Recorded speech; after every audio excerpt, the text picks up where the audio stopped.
যেসব সমযোজী যৌগের মধ্যে অধিক তড়িৎ ঋণাত্মক মৌল বিদ্যমান সেই সব সমযোজী যৌগের ক্ষেত্রে বন্ধনে শেয়ারকৃত ইলেকট্রন যুগলকে সমযোজী বন্ধনের অধিক তড়িৎ ঋণাত্মক মৌলটি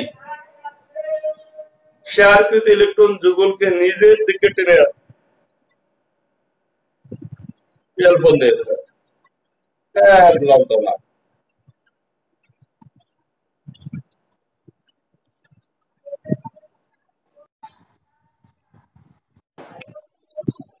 হ্যাঁ বলো পিয়াল,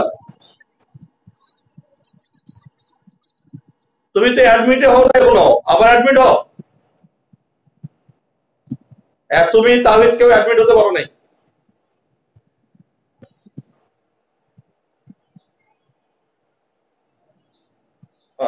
পড়ার ফাঁকে ডিস্টার্ব। আচ্ছা, যেসব সমযোজী যৌগের মধ্যে অধিক তড়িৎ ঋণাত্মক মৌল বিদ্যমান থাকে সেই সব সমযোজী যৌগের ক্ষেত্রে বন্ধনে শেয়ারকৃত ইলেকট্রন যুগলকে অধিক তড়িৎ ঋণাত্মক মৌল নিজের দিকে টেনে রাখে। ফলে সমযোজী যৌগের মধ্যে আংশিক ধনাত্মক আংশিক ঋণাত্মক চার্জ সৃষ্টি হয়। এরকম আংশিক ধনাত্মক আংশিক ঋণাত্মক চার্জ বিশিষ্ট সমযোজী যৌগকে পোলার যৌগ বলে। আর পোলার যৌগের এই ধর্মকে পোলারিটি বলে। তাহলে পোলার যৌগ কি, পোলারিটি কি আমরা বুঝতে পারলাম। আবার সংজ্ঞাটা দিচ্ছি, যেসব সমযোজী যৌগের মধ্যে অধিক তড়িৎ ঋণাত্মক মৌল বিদ্যমান সেই সব সমযোজী যৌগের ক্ষেত্রে বন্ধনে শেয়ারকৃত ইলেকট্রন যুগলকে অধিক তড়িৎ ঋণাত্মক পরমাণুটি শেয়ারকৃত ইলেকট্রন যুগলকে নিজের দিকে টেনে রাখে। ফলে অধিক তড়িৎ ঋণাত্মক পরমাণুটি আংশিক ঋণাত্মক আর অপর পরমাণুটি আংশিক ধনাত্মক চার্জের সৃষ্টি করে। এরূপ আংশিক ধনাত্মক আংশিক ঋণাত্মক চার্জ বিশিষ্ট সমযোজী যৌগকে পোলার যৌগ বলে। পোলার যৌগের এই ধর্মকে পোলারিটি বলে। আমরা উদাহরণ দেই, পানি একটি পোলার যৌগ। আমরা পানির ডায়াগ্রাম আঁকি। পানি H2O, এই H2O এর মধ্যে অক্সিজেন অধিক তড়িৎ ঋণাত্মক।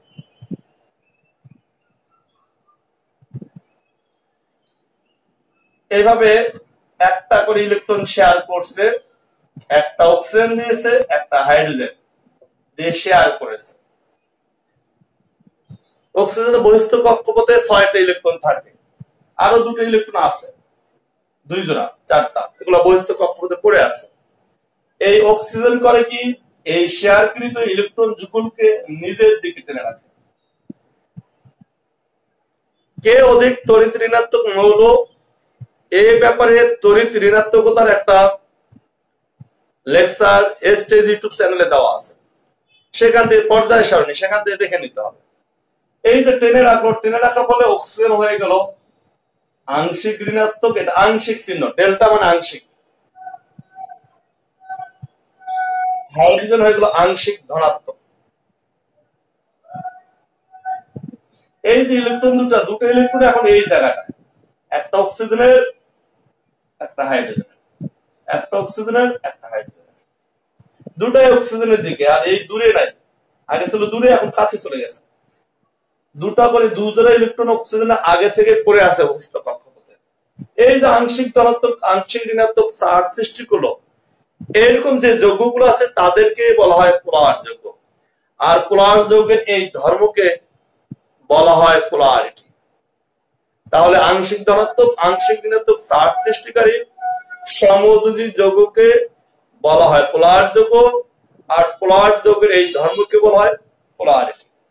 আমাদের পরীক্ষায় এসেছিল পানি একটি পোলার যৌগ, তখন তোমাকে বলতে হবে পানি একটি পোলার যৌগ, কারণ পানির সমযোজী যৌগ হলো পানির মধ্যে অধিক তড়িৎ ঋণাত্মক মৌল অক্সিজেন বিদ্যমান।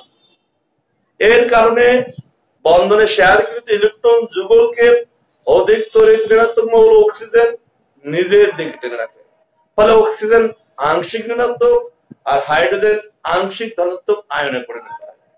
আর আংশিক ঋণাত্মক আংশিক ধনাত্মক বিশিষ্ট সমযোজী যৌগকে পোলার যৌগ বলে। তাই পানি একটি পোলার যৌগ। এই কথাগুলো লিখতে হবে, আর পোলার যৌগের সংজ্ঞা উপরে দিয়ে দিতে হবে, দিলে হয়ে গেল 2 মার্ক। তাহলে পানি একটি পোলার যৌগ, এই জিনিসটা আমরা বুঝতে পারলাম। পোলার যৌগের সাথে রিলেটেড আরেকটা প্রশ্ন এইভাবে এসেছিল, H2O, প্রশ্নটা আমরা লিখে দেই যেহেতু পরীক্ষা এসেছিল।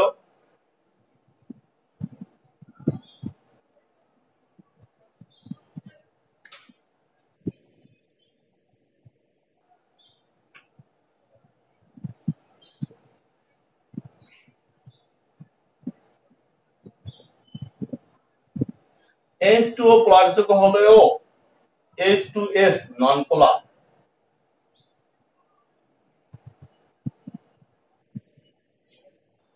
এই প্রশ্নটাও এসেছিল।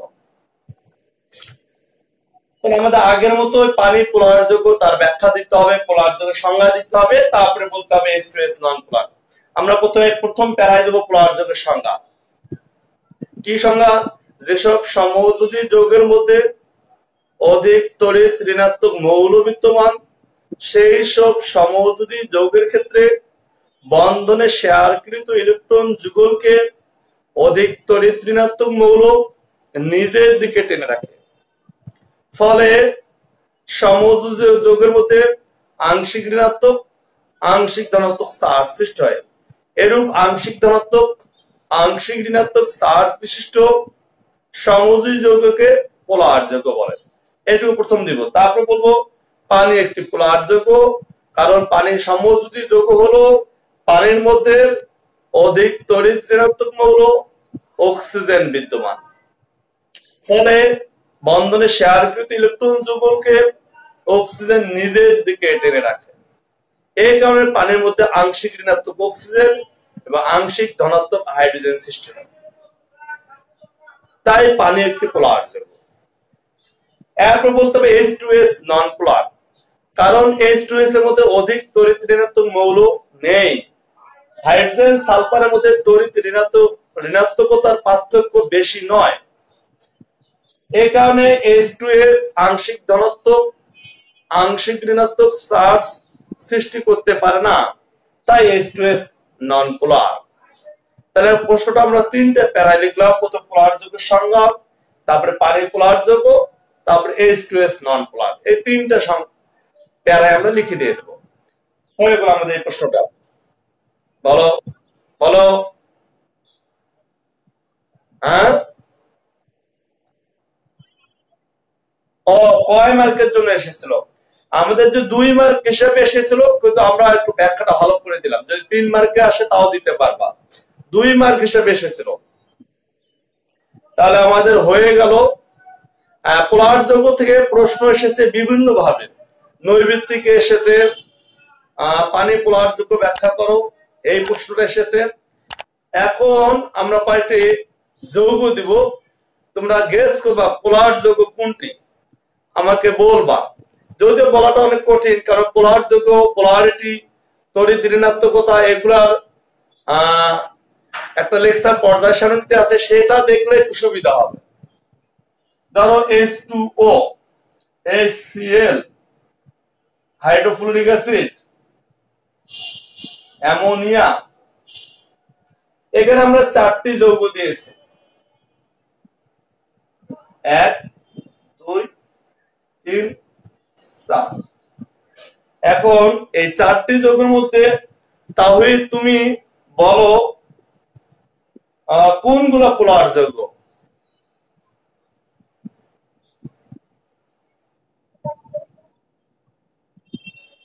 হ্যাঁ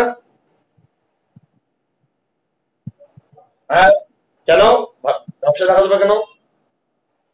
এখন দেখা যায়, কারণটা কি? এটা সবাই তো ভালো দেখতে পাচ্ছে। আরেকটা লাইট দিয়ে দিই তাহলে।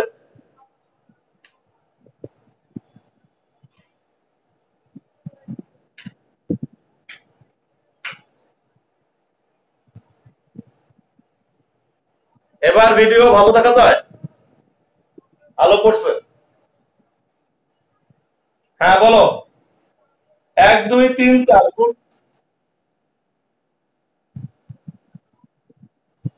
কি সমস্যা? Light off. এবার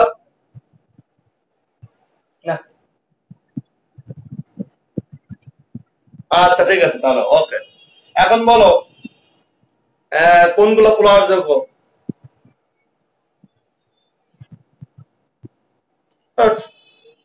তুই স্টপ, তুমি থামো। আমাকে ইয়া বলো, সাদিয়া,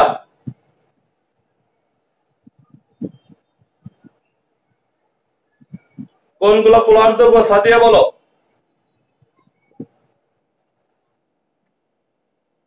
ওকে। আর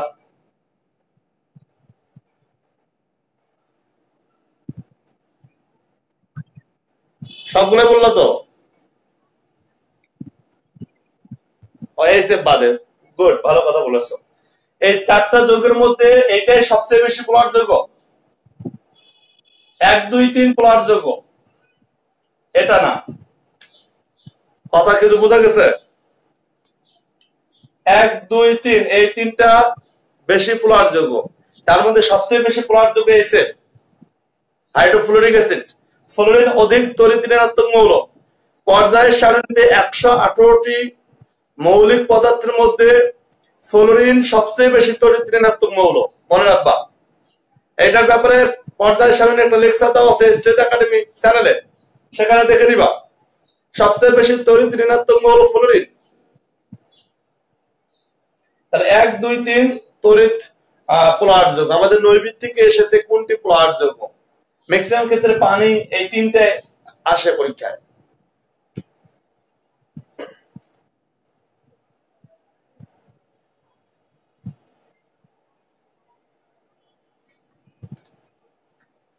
এর পরের প্রশ্নে আমরা চলে যাই। ও আরেকটা প্রশ্ন, তো একটা কথা ভুলে গেলাম, এই বলে দেই। পানিকে ডাইপোল বা দ্বিমেরুক বলা হয়। ডাইপোল বা দ্বিমেরুক কেন? পানির মধ্যে দুটি প্রান্ত আছে, দুটি প্লাস প্রান্ত। টু ডেল্টা দিয়ে দিলাম এই জন্য। এই যে একটা প্লাস, এই যে একটা প্লাস। পোল মানে মেরু।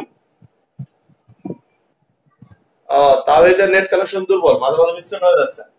ডাইপোল, দুটা পোল, দুটা মেরু, দুটা প্রান্ত থাকার কারণে পানিকে ডাইপোল বা দ্বিমেরুক যৌগ বলা হয়। মনে রাখতে হবে, দুটি প্রান্ত থাকার কারণে পানিকে ডাইপোল বা দ্বিমেরুক যৌগ বলা হয়। আমাদের নৈবিত্তিক এসেছে কোনটি ডাইপোল যৌগ, তখন পানির নৈবিত্তিক ফিল আপ করতে হবে।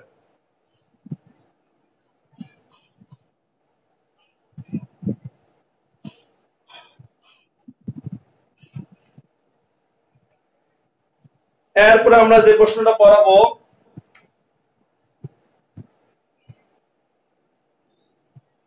কার্বন ডাই অক্সাইড গ্যাসীয়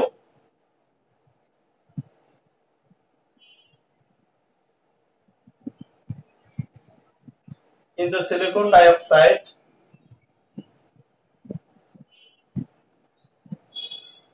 উচ্চ গলনাঙ্ক ও স্ফুটনাঙ্ক বিশিষ্ট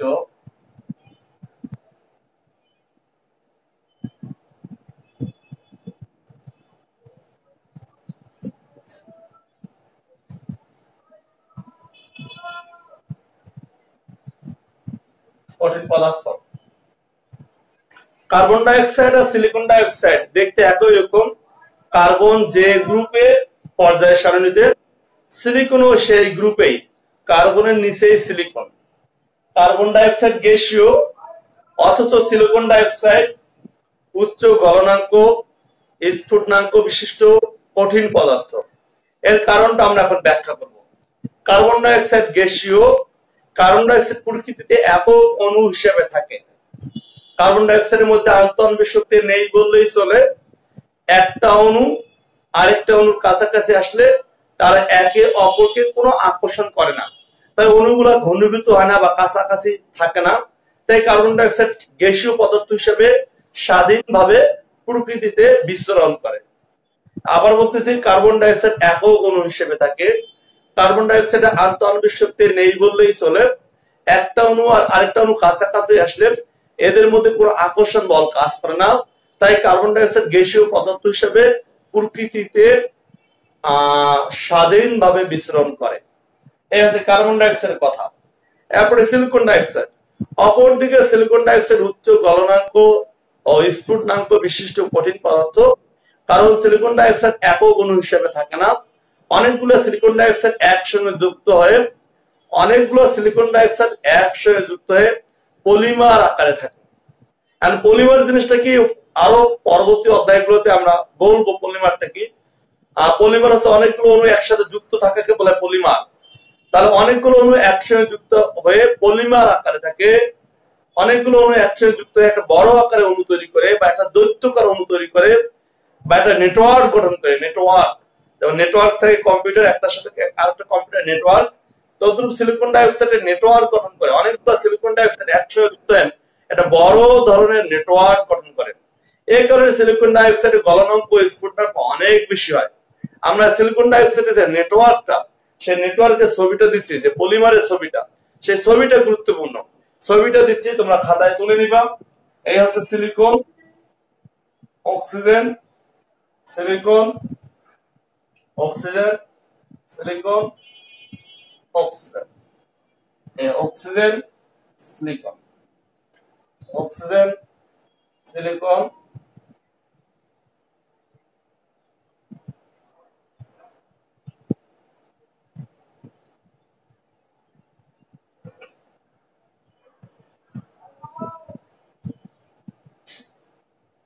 সিলিকনের যোজনী 4, তার 4টা করে হাত থাকবে। আর অক্সিজেনের যোজনী 2টা করে হাত থাকবে। এখানে আরো সিলিকন আছে, এদিকে আরো চলতেছে, অক্সিজেন, সিলিকন এভাবে চলতে আছে।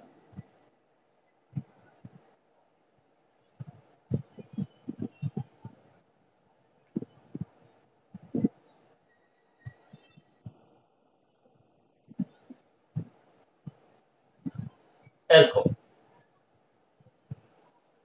তাহলে আমরা সিলিকন ডাই অক্সাইডের নেটওয়ার্ক বা পলিমারটা দিলাম, এটা চলতে আছে, শেষ নাই। এটা হচ্ছে সিলিকন ডাই অক্সাইডের নেটওয়ার্ক। এইভাবে সিলিকন ডাই অক্সাইড থাকে। তাহলে আমরা নেটওয়ার্কটা তোমরা তুলে ফেলো। মানে স্ক্রিনশট নেওয়া যায়, কিভাবে নেওয়া যায় আমি জানি না, তোমরা ইচ্ছে করলে স্ক্রিনশট নিয়ে নিতে পারবা। এটা পুরো এই দীপু মাঝে মাঝে ছুটে যাচ্ছে, অ্যাডমিট করতে হচ্ছে বারবার। দীপু, তাওহিদ আর পিয়াল, এতে কি সমস্যা? দেখি 10 জন আছে। দীপু, নাজা আছে, কি সমস্যা? মাঝে মাঝে ছুটে যাচ্ছে কেন? ওকে, আমরা বর্ণনাটা আবার দিচ্ছি, এবার দিলে তোমাদের কাছে ক্লিয়ার হবে। এই প্রশ্নটা পরীক্ষা অনেকবার এসেছে, তাই আমরা আবার বলতেছি।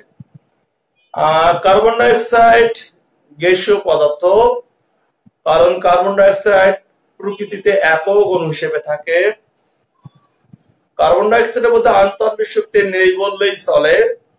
একটি অণু আর আরেকটি অণু কাছাকাছি আসলে এদের মধ্যে কোনো আকর্ষণ বল থাকে না। তাই কার্বন ডাই অক্সাইড প্রকৃতিতে গ্যাসীয় পদার্থ হিসাবে স্বাধীনভাবে বিচরণ করে। অপরদিকে সিলিকন ডাই অক্সাইড উচ্চ গলনাঙ্ক, স্ফুটনাঙ্ক বিশিষ্ট কঠিন পদার্থ।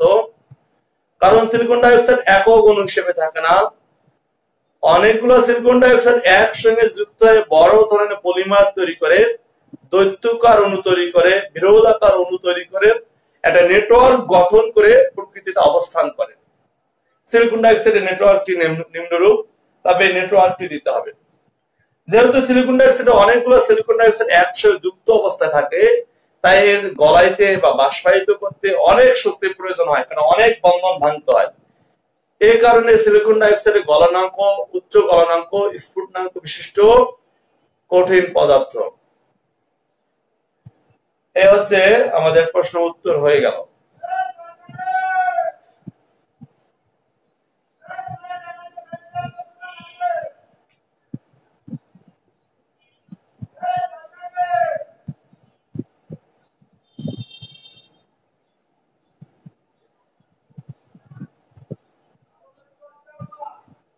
এর পরের প্রশ্নে আমরা চলে যাই।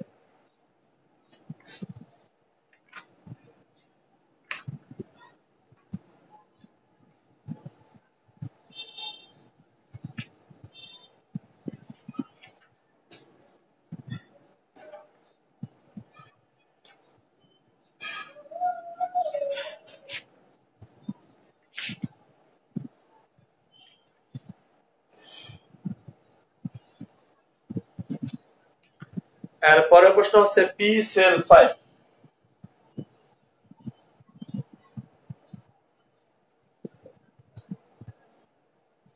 গঠন সম্ভব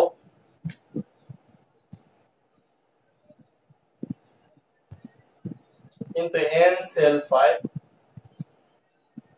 গঠন অসম্ভব।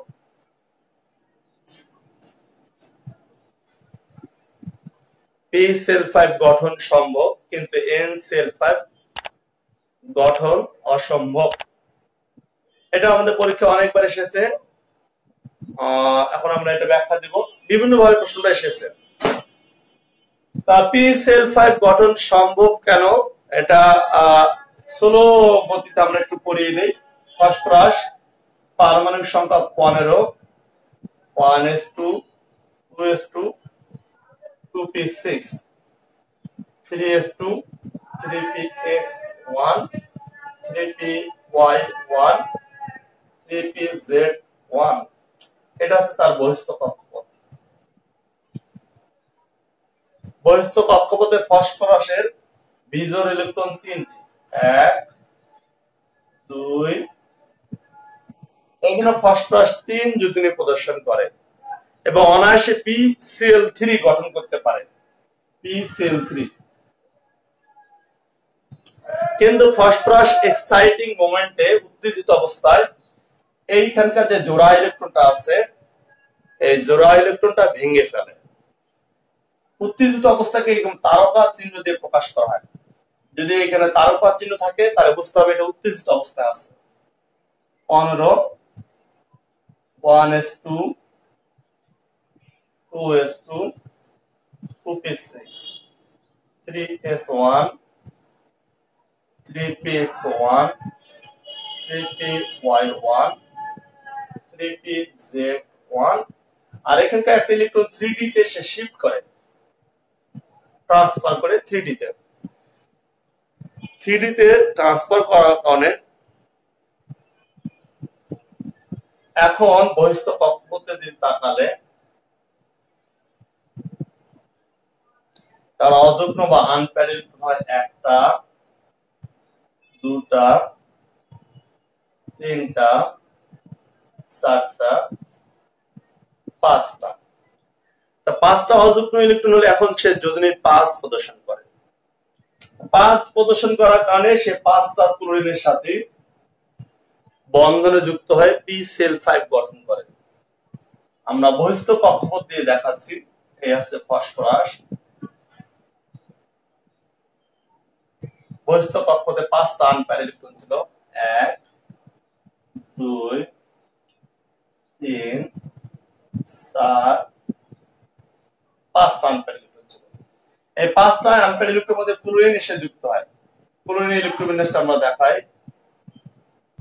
1s2, 2s2, 2p6, 3s2, 3px2, 3py2, 3pz1।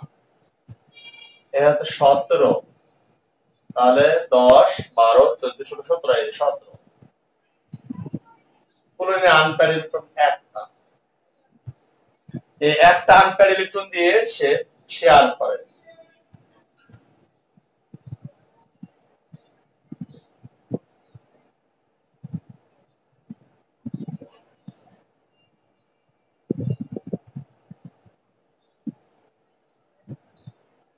Chlorine 17 plus 17 plus 17 plus. বহিস্থ কক্ষপথে ইলেকট্রন ছিল 2, 4, 6, 7টা। এই 7টা 2, 4, 6, 7।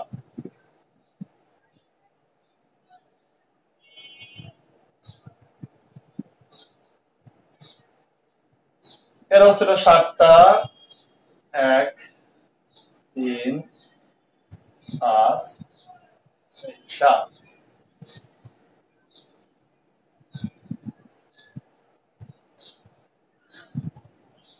এরও ছিল 7টা,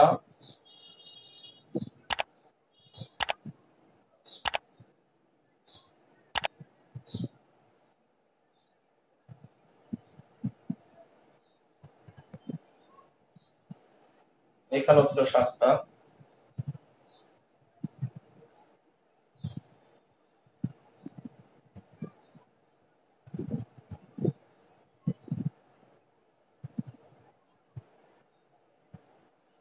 এখানেও ছিল 7টা,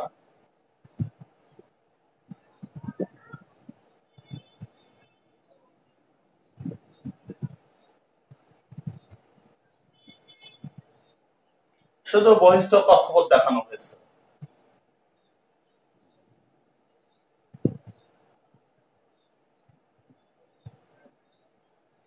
পি সেল 5 গঠন করেছে।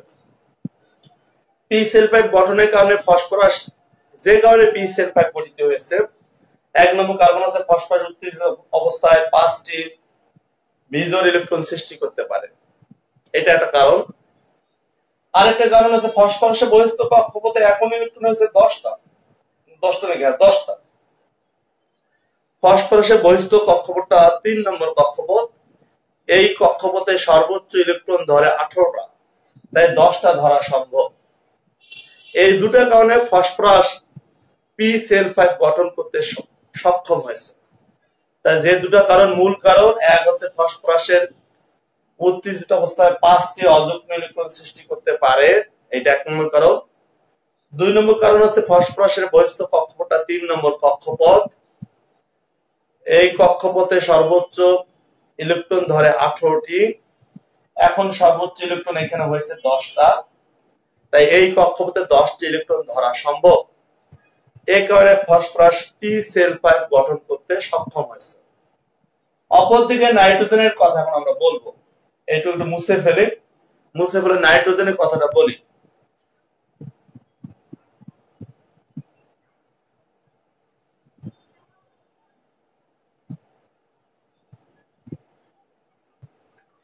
অপরদিকে নাইট্রোজেনের পারমাণবিক সংখ্যা 7, 1s2, 2s2, 2px1, 2py1, 2pz1, এটা তার বহিস্থ কক্ষপথ। এই কক্ষপথে নাইট্রোজেনের আনপেয়ার ইলেকট্রন 1টি, 2টি, 3টি, আর এখানে একটা জোড়া ইলেকট্রন আছে, তবে উত্তেজিত অবস্থায় এই ইলেকট্রনটা শিফট করার মতো তার আর অরবিটাল নেই। তাহলে 5টা আনপেয়ার ইলেকট্রন নাইট্রোজেন সৃষ্টি করতে পারে না, কারণ তার কোনো এক্সট্রা ফাঁকা অরবিটাল নেই। 2 নম্বর কক্ষপথে 2টি অরবিটাল, একটা এস একটা পি, ডি অরবিটাল নেই, তাই এই জোড়া ইলেকট্রনটা ভেঙে আনপেয়ার বা বিজোড় ইলেকট্রন 5টি তৈরি করতে নাইট্রোজেন পারে না। তাই একটা কারণগুলো গুরুত্বপূর্ণ কারণ, সে কথাগুলো বলতে হবে যে নাইট্রোজেন উত্তেজিত অবস্থায় 5টি বিজোড় ইলেকট্রন সৃষ্টি করতে পারে না, কারণ নাইট্রোজেনের 2 নম্বর কক্ষপথে আর কোনো ফাঁকা অরবিটাল নেই। 2 নম্বর কক্ষপথে 2টি অরবিটাল থাকে, একটি এস একটি পি। এর কারণে নাইট্রোজেন উত্তেজিত অবস্থায় 5টি বিজোড় ইলেকট্রন সৃষ্টি করতে সক্ষম হয় না, এটা একটা কারণ।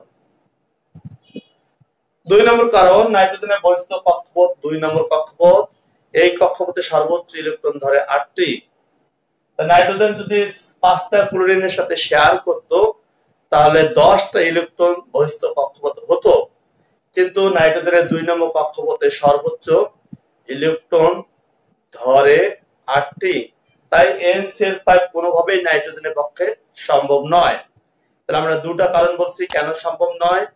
1 নম্বর হচ্ছে সে উত্তেজিত অবস্থায় 5টি বিজোড় ইলেকট্রন সৃষ্টি করতে পারে না, কারণ 2 নম্বর কক্ষপথে আর কোনো ফাঁকা অরবিটাল নেই। 2 নম্বর কক্ষপথে শুধু এস আর পি অরবিটাল থাকে। আর একটা কারণ, নাইট্রোজেন যদি NCl5 গঠন করত, তাহলে নাইট্রোজেনের বহিস্থ কক্ষপথে 10টি ইলেকট্রন হতো, কিন্তু নাইট্রোজেনের বহিস্থ কক্ষপথটি হচ্ছে 2 নম্বর কক্ষপথ। এই কক্ষপথে 2n² সূত্র অনুযায়ী সর্বোচ্চ ইলেকট্রন ধরে 8টি, তা 10টি ইলেকট্রন ধরা সম্ভব না, তাই নাইট্রোজেনের পক্ষে NCl5 গঠন করা সম্ভব না। তবে NCl3 গঠন করা সম্ভব। NCl3 গঠন করা সম্ভব। আমরা এন সেল যে ডায়াগ্রামটা দিয়ে দিই, এই হচ্ছে এর 7+ বহিস্থ কক্ষপথে 5টা ইলেকট্রন, দুটো হচ্ছে জোড়া, এটা জোড়া, আর এইগুলো হচ্ছে বিজোড়। এই 3টা ক্লোরিন, এইখানে একটা ক্লোরিন যুক্ত হয়, এইখানে একটা ক্লোরিন যুক্ত হয়, এইখানে একটা ক্লোরিন যুক্ত হয়।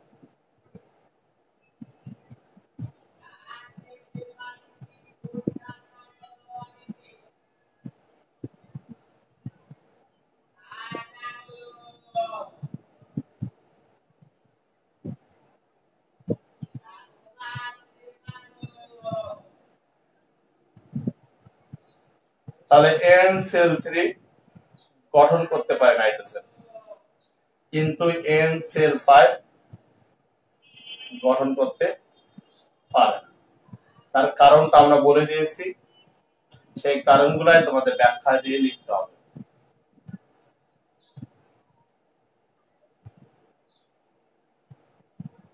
এই হয়ে গেল NCl3। নাইট্রোজেনের বহিস্থ কক্ষপথে 8টি ইলেকট্রন হয়েছে, আর ক্লোরিনের তো 8টি করে ইলেকট্রন হয়েছে, শুধু বহিস্থ কক্ষপথ দেখানো হয়েছে। বহিস্থ কক্ষপথ।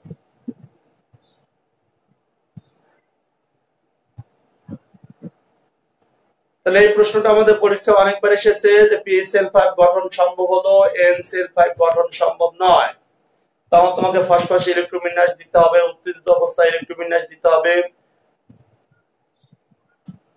তারপরে ক্লোরিনে ইলেকট্রোবিন্যাস দিতে হবে,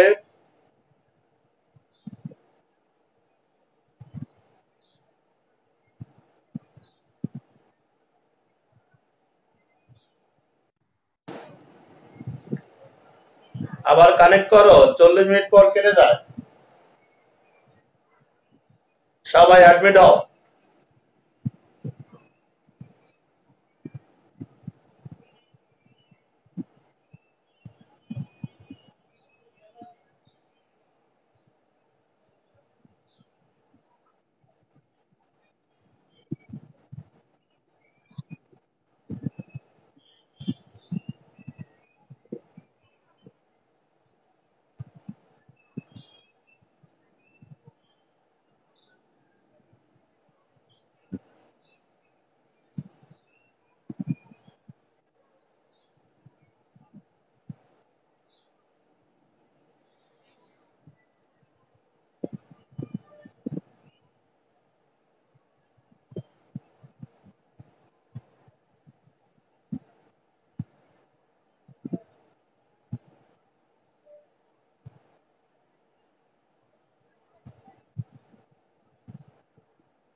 তাহলে তোমাদের বর্ণনাগুলো কিভাবে দিতে হবে, এটা এই প্রশ্নটা বিভিন্ন ভাবে এসেছে, 4 মার্কের প্রশ্ন।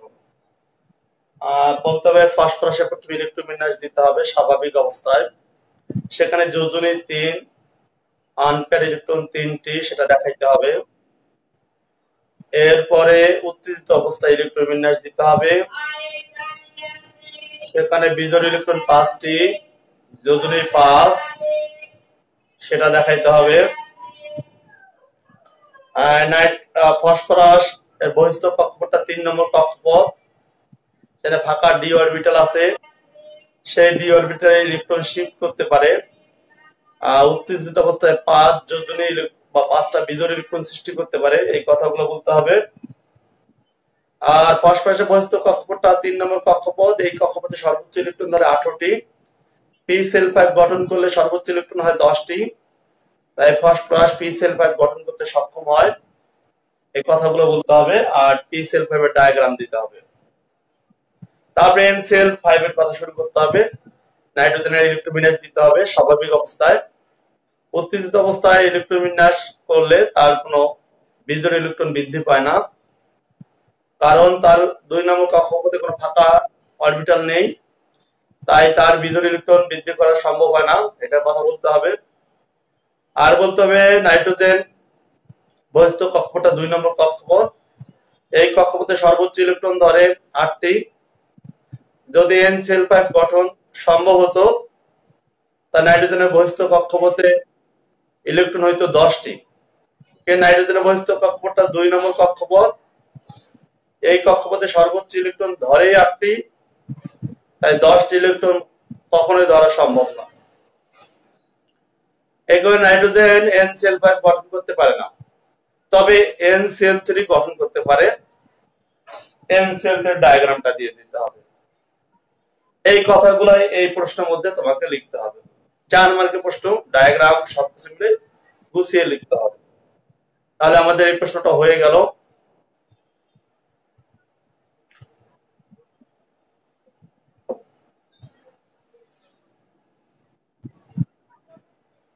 চল্লিশ মিনিট পর কখনো কখনো বিচ্ছিন্ন হয়ে যায়, অ্যাপসটার এটা একটা সমস্যা, তা তোমাদেরকে 40 মিনিট পর আবার অ্যাডমিট হতে হবে।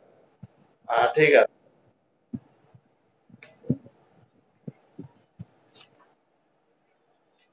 এর পরের প্রশ্নে আমরা চলে যাই।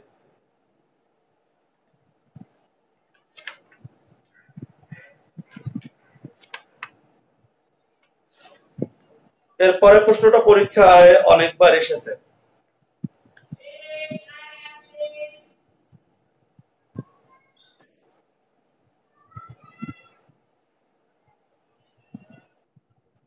ইথানল বা গ্লুকোজ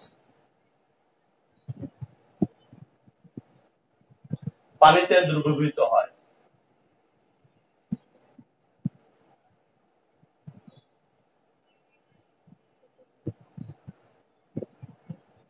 ইথানলের সংকেত C2H5OH আর গ্লুকোজের সংকেত C6H12O6। ইথানল বা গ্লুকোজ পানিতে দ্রবীভূত হয়। আমরা জানি সমযোজী যৌগগুলো পানিতে দ্রবীভূত হয় না। ইথানল আর গ্লুকোজ সমযোজী যৌগ, তবে যেসব সমযোজী যৌগ পোলার যৌগ, সেই সমযোজী যৌগগুলো পানিতে দ্রবীভূত হয়। আমরা এটা সমযোজী যৌগের বৈশিষ্ট্যের মধ্যে বলেছিলাম যে সমযোজী যৌগ পানিতে দ্রবীভূত হয় না, সমযোজী যৌগ সমযোজী যৌগের মধ্যে দ্রবীভূত হয়। আর যেসব সমযোজী যৌগ পোলার যৌগ, তারা আবার পানিতে দ্রবীভূত হয়। এখানে সেই কথাটা বলতে হবে, ইথানল গ্লুকোজ সমযোজী যৌগ, এরা পানিতে দ্রবীভূত হওয়ার কথা না, কিন্তু ইথানল গ্লুকোজের মধ্যে অধিক তড়িৎ ঋণাত্মক মৌল অক্সিজেন আছে। এই যে অক্সিজেন, এই যে অক্সিজেন থাকার কারণে ইথানল ও গ্লুকোজের মধ্যে আংশিক ধনাত্মক আংশিক ঋণাত্মক চার্জ সৃষ্টি হয়, ফলে ইথানল গ্লুকোজ পোলার যৌগে রূপান্তরিত হয়। আর আমরা জানি পোলার যৌগ পানিতে দ্রবীভূত হয়, এই কারণে ইথানল গ্লুকোজ পানিতে দ্রবীভূত হয়। আর পানির কথা বলতে পারবা মাঝখানে, যে পানির সমযোজী যৌগ হলো পানির মধ্যে অধিক তড়িৎ ঋণাত্মক মৌল অক্সিজেন থাকার কারণে পানিও পোলার যৌগ। তাহলে পোলার যৌগ আর ইথানল পোলার যৌগ, এটা দ্রবীভূত হবে, কারণ ইথানলের ধনাত্মক প্রান্তের সাথে পানির ঋণাত্মক প্রান্তের আকর্ষণ সৃষ্টি হবে। আমরা ছবিটা দেই, ডায়াগ্রাম আছে, ছবি আছে, ছবিটা দেওয়ার পর আবার বর্ণনা দেই। এই হচ্ছে ইথানল C2H5OH, এটা বন্ধন চিহ্ন দেখাইছি। এটা আমরা এইভাবে লিখতে পারি C2H5OH, এবং বড় বন্ধন চিহ্ন দিলাম, এখানে আংশিক প্লাস, এটা আংশিক মাইনাস, এই ইথানল। আর পানি H2O, এটাকে আমরা এইভাবে লিখতে পারি OH, এখানে 2 delta minus, delta plus, delta plus, এইটুকু ছবি প্রথম আমরা দিব। তারপরে ইথানল পানিতে দ্রবীভূত হচ্ছে তার ছবিটা দেব। ইথানল ও এস C2H5। দেখো এই ইথানলটা আমরা এইভাবে লিখলাম, এখানে ডেল্টা মাইনাস ডেল্টা প্লাস। এখানে পানির ছবিটা দেই,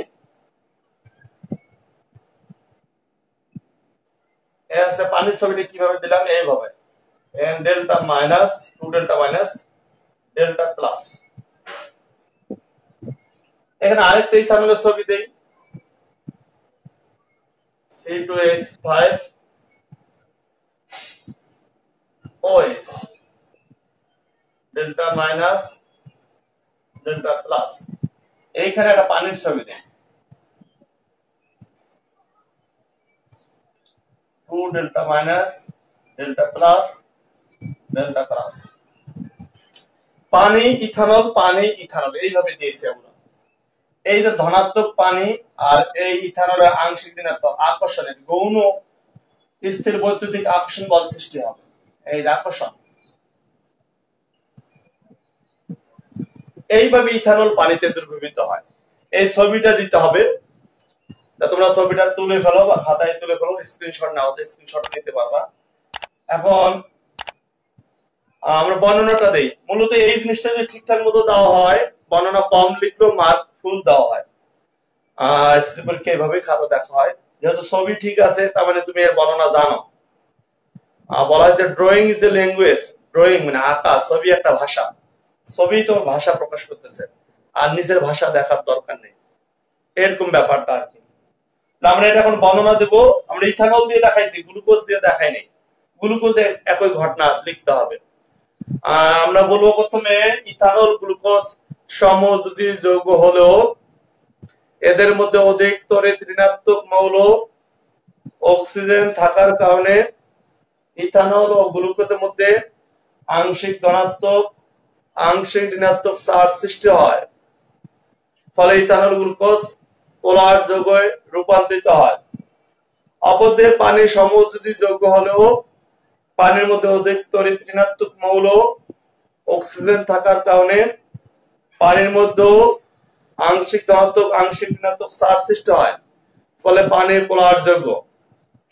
যখন ইথানলকে পানির মধ্যে দেওয়া হয় তখন ইথানলের আংশিক ধনাত্মক হাইড্রোজেনকে পানির আংশিক ঋণাত্মক অক্সিজেন আকর্ষণ করে এবং ইথানলের আংশিক ঋণাত্মক অক্সিজেনকে পানির আংশিক ধনাত্মক হাইড্রোজেন আকর্ষণ করে। এদের মধ্যে দুর্বল স্থির বৈদ্যুতিক আকর্ষণ বল সৃষ্টি হয়। এই কারণে ইথানল এক সময় পানিতে দ্রবীভূত হয়। তারপরে এই ছবিগুলা দিতে হবে, এইটুকু বর্ণনা। তাহলে আমাদের ইথানল গ্লুকোজ পানিতে দ্রবীভূত হয় কেন, এই ব্যাখ্যাটা আমরা দিয়ে দিলাম। খুব মোস্ট ইম্পর্টেন্ট একটা প্রশ্ন, পরীক্ষা অনেকবার এসেছিল, 2 মার্ক 3 মার্ক হিসাবে 4 মার্ক হিসাবে এসেছিল। পরের প্রশ্ন আমরা চলে যাই।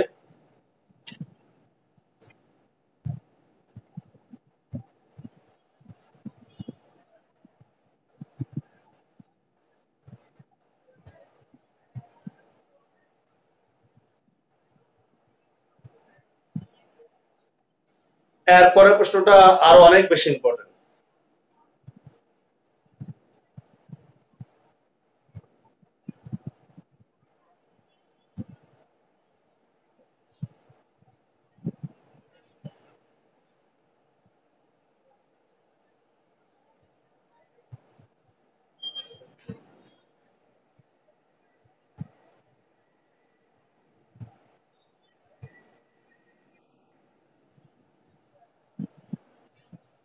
বন্ধনজোড় মুক্ত জোড় ইলেকট্রন কাকে বলে?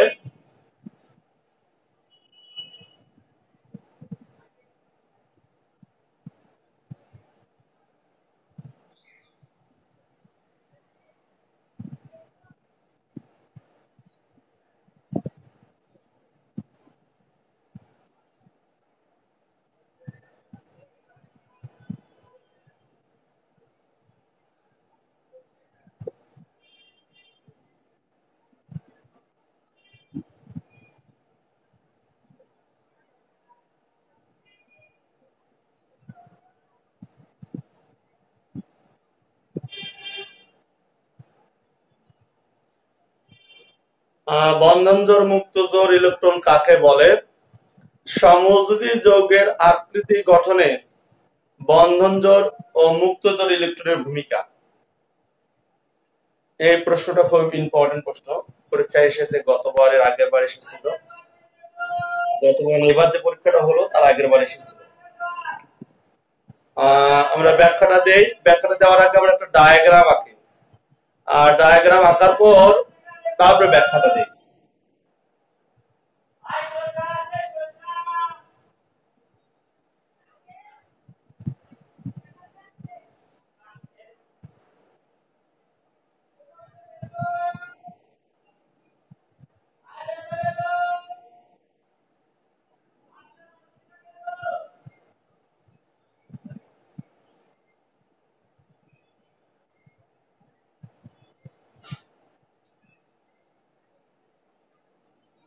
এই তমাসো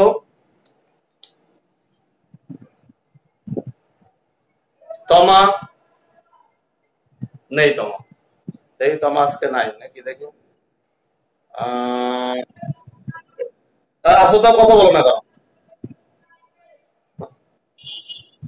তমা, তুমি এইটা, এই যৌগটার নাম কি? ডায়াগ্রাম দেখে বলো।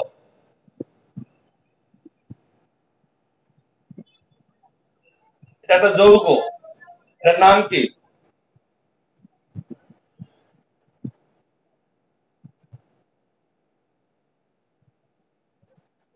নাম বলো না। পানি, আচ্ছা, ও বলছে পানি। এটা হচ্ছে H2O বা পানি, আমরা বুঝতে পারতেছি H2O বা পানি। আমরা ডায়াগ্রামটা দিয়েছি বহিস্থ কক্ষপথ দিয়ে। ওকে, এখন আমরা বন্ধন জোড় আর মুক্ত জোড় ইলেকট্রন কাকে বলে সেই সংজ্ঞাটা দিই। প্রথমে হচ্ছে বন্ধন জোড় ইলেকট্রন সমযোজী যৌগ গঠনকালে, তাহলে বন্ধন জোড়ের বিষয়টা সমযোজীর সাথে জড়িত, আয়নিক না। সমযোজী যৌগ গঠনকালে কোন মৌলের বহিস্থ কক্ষপথের যে ইলেকট্রন জোড় বন্ধনে অংশগ্রহণ করে এই বন্ধনে অংশগ্রহণকৃত ইলেকট্রন যুগলকে বন্ধন জোড় ইলেকট্রন বলে। তাহলে সমযোজী যৌগ গঠনকালে কোন মৌলের বহিস্থ কক্ষপথের যে ইলেকট্রন গুলো বন্ধনে অংশগ্রহণ করে এই বন্ধনে অংশগ্রহণকৃত ইলেকট্রন যুগল বা জোড়াকে বন্ধন জোড় ইলেকট্রন বলে, ইংরেজিতে বলে বন্ড পেয়ার। এখানে বন্ধন জোড় ইলেকট্রন আমরা ইন্ডিকেট করে দিচ্ছি, এটা একটা বন্ধন জোড় ইলেকট্রন, এটা আরেকটা বন্ধন জোড় ইলেকট্রন। বন্ধন জোড় ইলেকট্রন এখানে আছে দুটাই, একটা এক জোড়াকে বলা হয় একটা, আর এই আরেকটা। তাহলে বন্ধন জোড় ইলেকট্রন দুটো আছে, 1 2। তাহলে বন্ধন জোড় ইলেকট্রনের সংজ্ঞাটা আবার বলতেছি। সমযোজী যৌগ গঠনকালে, নিষাদ বাদ করে গেছিল, সমযোজী যৌগ গঠনকালে কোন মৌলের বহিস্থ কক্ষপথের যেসব ইলেকট্রন বন্ধনে অংশগ্রহণ করে সেই বন্ধনে অংশগ্রহণকৃত ইলেকট্রন যুগলকে বন্ধন জোড় ইলেকট্রন বলে। এখানে আমরা পানির ডায়াগ্রাম দিয়েছি, পানির ডায়াগ্রামে এটা একটা বন্ধন জোড় ইলেকট্রন, এখানে একটা বন্ধন জোড় ইলেকট্রন আছে, দুটো বন্ধন জোড় ইলেকট্রন আছে। দুটো বলতে দুই জোড়া, এক জোড়ায় একটি বন্ধন জোড়, এখানে এক জোড়া এখানে এক জোড়া, তাই বলা হয়েছে দুটি বন্ধন জোড় ইলেকট্রন। এরপরে মুক্ত জোড় ইলেকট্রন, সমযোজী যৌগ গঠনকালে কোন মৌলের বহিস্থ কক্ষপথের যে ইলেকট্রন যুগল বন্ধনে অংশগ্রহণ না করে মুক্ত অবস্থায় থাকে। আবার বলতেছি, সমযোজী যৌগ গঠনকালে কোন মৌলের বহিস্থ কক্ষপথের যে ইলেকট্রন যুগল বন্ধনে অংশগ্রহণ না করে মুক্ত অবস্থায় থাকে তাকে মুক্ত জোড় ইলেকট্রন বলে। এই যে মুক্ত জোড় ইলেকট্রন গোল করে দিলাম, এগুলো হচ্ছে মুক্ত জোড় ইলেকট্রন, হাইড্রোজেনের নাই, অক্সিজেনের 2 জোড়া আছে মুক্ত জোড়।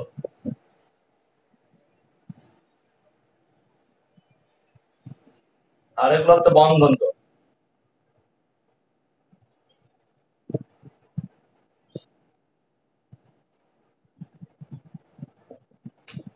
তাহলে মুক্ত জোড় ইলেকট্রন, বন্ধন জোড় ইলেকট্রন, আমরা ব্যাপারটা বুঝতে পারলাম। এখন তোমাদের একটা ডায়াগ্রাম দিব, তোমরা আঁকবা। একে মুক্ত জোড় আর বন্ধন জোড় ইলেকট্রন কয়টি করে আছে সেটা বলবা।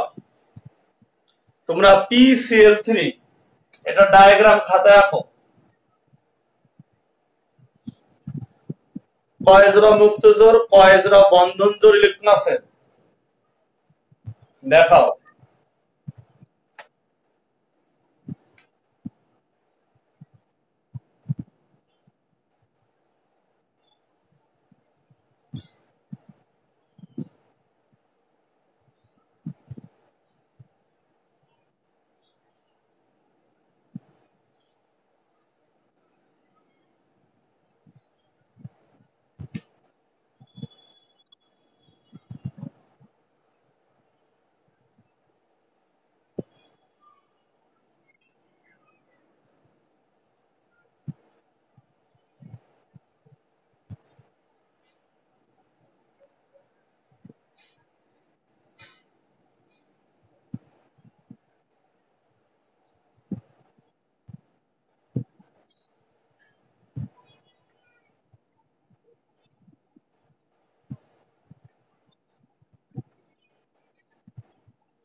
সামান্তা আছো না?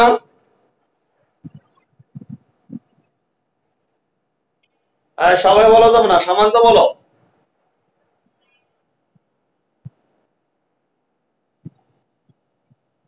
হ্যাঁ, মুক্ত জোড় কয় জোড়া, বন্ধন জোড় কয় জোড়া? আচ্ছা, 15টা। তাহলে তো জোড়া জোড়া হবে, 15টা, 15 জোড়া, 15 জোড়া। আচ্ছা, আমি ছবির ডায়াগ্রাম আঁকতেছি, দেখি কি অবস্থা দাঁড়ায়। তাওহিদ আছো না? তাওহিদ বলো, মুক্ত জোড় বন্ধন জোড় কয় জোড়া করে আছে?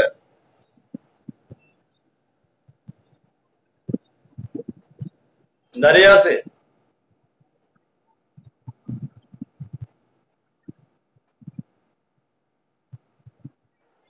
আচ্ছা, তুমি বলছো বন্ধন জোড় 3 জোড়া বা 3টি, আর মুক্ত জোড় 1 জোড়া বা 1টি।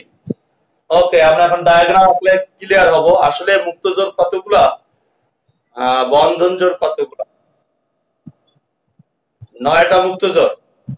আচ্ছা, আমরা ডায়াগ্রামটা, আচ্ছা তাহলে আমরা ডায়াগ্রাম আঁকি।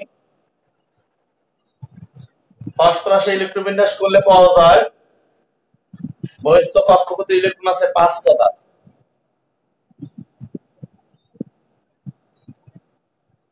এই হচ্ছে 2টা,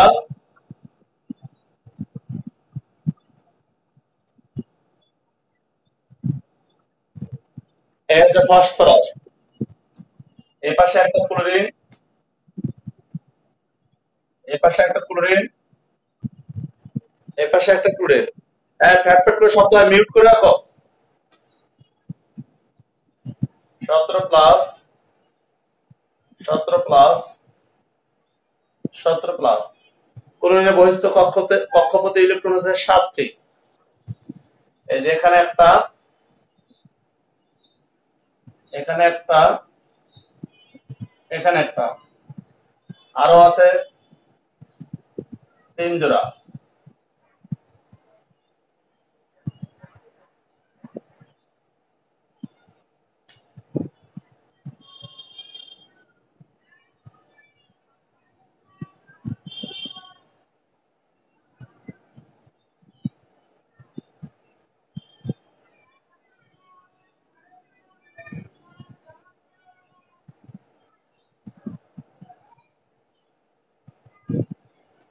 এ আছে PCl3। এখন আমাদের মুক্তজোড় আর বন্ধন জোড়ের ব্যাপারটা দেখতে হবে। প্রথমে আমরা বন্ধনে অংশগ্রহণ করছে এই 1 জোড়া, 2 জোড়া, 3 জোড়া। বন্ধন জোড় 3টি।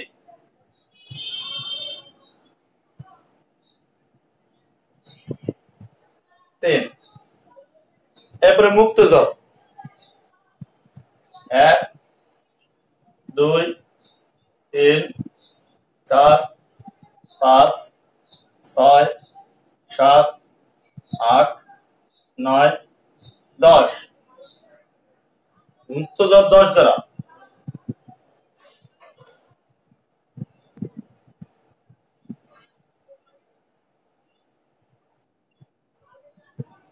তাহলে আমরা বন্ধনজোড় মুক্তজোড় ব্যাপারটা এখন হয়তো ক্লিয়ার হতে পারবো যে কারা মুক্তজোড় আর কারা বন্ধনজোড়। সংজ্ঞাটা আমরা আবার আরেকবার দেই, তাহলে ভাষাগুলো বুঝতে পারলে তোমাদের কাছে ক্লিয়ার হবে। প্রথমে বন্ধনজোড়ের সংজ্ঞা দেই। সমযোজী যৌগ গঠনকালে কোন মৌলের বহিস্থ কক্ষপথের যে ইলেকট্রনগুলো বন্ধনে অংশগ্রহণ করে এই বন্ধনে অংশগ্রহণকৃত ইলেকট্রন যুগলকে বন্ধনজোড় ইলেকট্রন বলে। এগুলো বন্ধনে অংশগ্রহণ করছে। বন্ধনে অংশগ্রহণকৃত ইলেকট্রন যুগল মানে জোড়া জোড়া আছে, যুগলকে বন্ধনজোড় ইলেকট্রন বলে। এরপর মুক্তজোড় ইলেকট্রন। সমযোজী যৌগ গঠনকালে কোন মৌলের বহিস্থ কক্ষপথের যে ইলেকট্রন যুগল মানে এর আগে যুগল অবস্থায় আছে, যে ইলেকট্রন যুগল বন্ধনে অংশগ্রহণ না করে মুক্ত অবস্থায় থাকে তাকে মুক্তজোড় ইলেকট্রন বলে। এগুলো বহিস্থ কক্ষপথে, সবগুলো বহিস্থ কক্ষপথ ইলেকট্রন না জোড়ায় জোড়ায় আছে। এখানে আমরা দেখতে পাইলাম 10 জোড়া 10টি মুক্তজোড় ইলেকট্রন বিদ্যমান। 3 ক্লোরিনে 3 3 9 আর ফসফরাসে 1, এই হচ্ছে 10। তাহলে আমরা এই ডায়াগ্রামটা হয়ে গেল। আমরা আরেকটা ডায়াগ্রাম তোমাদেরকে দিব। এবার মুক্তজোড় বন্ধনজোড় তোমরা বলবা।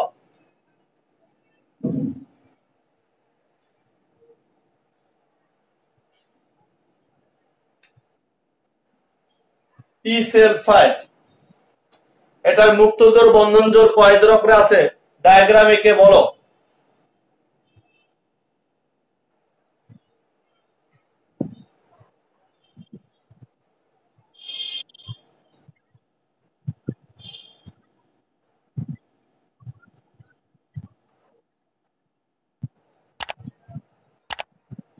আচ্ছা, বলো দীপু, বলো দীপু।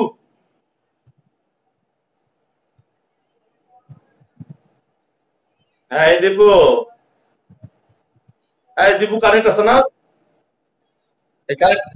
হ্যাঁ বলো। আচ্ছা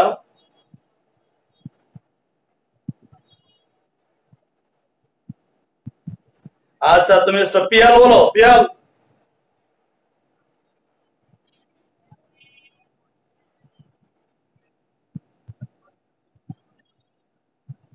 আচ্ছা তাহলে বলো করতেছ। আচ্ছা তমা, তমা বলো।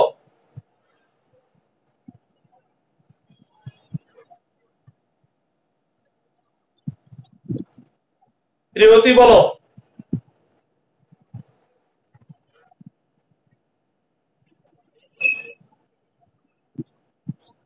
ওকে ওকে, এটা সঠিক। বন্ধনজোড় 5টা আর মুক্তজোড় 15টা। আমরা করে দেখাচ্ছি। এ হচ্ছে ফসফরাস। ফসফরাসের বহিস্থ কক্ষপথে 5টি ইলেকট্রন ছিল। P-cell5 গঠনে ফসফরাস তার বহিস্থ কক্ষপথের 5টি ইলেকট্রনে আনপেয়ার বা বিজোড় হয়ে যায় উত্তেজিত অবস্থায়। সেই 5টাকে আমরা বিজোড় বানাই দিলাম। মিউট করো, ফ্যানের শব্দ পাওয়া যায়।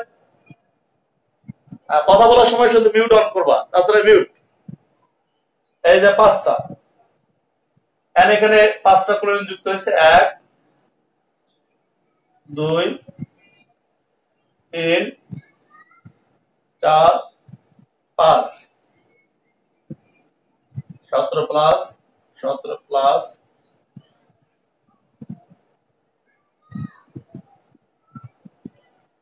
5 ক্লোরিনে তো 7টা ইলেকট্রন আছে, এখানে একটা,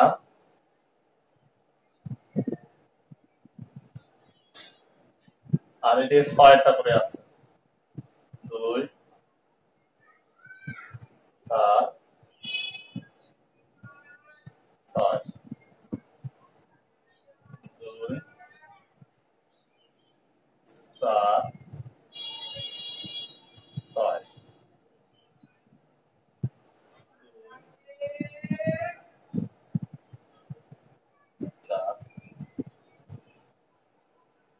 4 6।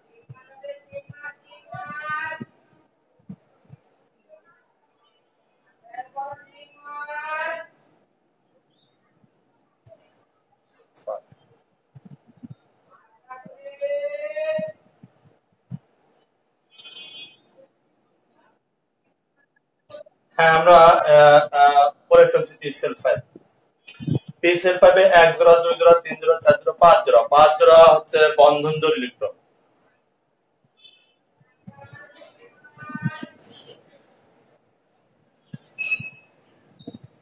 আর মুক্ত জোড় ইলেকট্রন এখানে 3টা, 4 5 6 7 8 9 10 11 12 13 14 15, 15 জোড়া মুক্ত জোড় ইলেকট্রন, বন্ধন জোড় 5 জোড়া, তাহলে 5টি আর 15টি।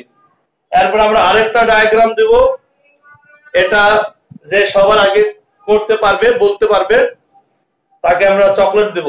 আজকে চকলেটটা বাকি থাকবে, যখন দেখা সাক্ষাৎ হবে তখন আমি চকলেট দেব। এটাই পরীক্ষায় বেশি এসেছে, গতবার আগেবার এসেছিল পরীক্ষায়। কার্বন ডাইঅক্সাইড আর সালফার ডাইঅক্সাইড, শুধু কার্বন ডাইঅক্সাইড দিলাম, গতবার এসেছে পরীক্ষায় এসেছিল। কার্বন ডাইঅক্সাইড সালফার ডাইঅক্সাইডের মধ্যে কয় জোড়া বন্ধন জোড় মুক্ত জোড় ইলেকট্রন আছে, ডায়াগ্রাম এঁকে দেখাও। 4 মার্ক ছিল, 2টা যৌগ ছিল কার্বন ডাইঅক্সাইড সালফার ডাইঅক্সাইড। এই কার্বন ডাইঅক্সাইড ডায়াগ্রাম এঁকে এখন দেখাবো কয়টি মুক্ত জোড় কয়টি বন্ধন জোড় আছে। সবার আগে যে বলতে পারবে তার জন্য চকলেট থাকবে, এটা আমি লিখে রাখবো খাতায়। চকলেট বাকি আছে।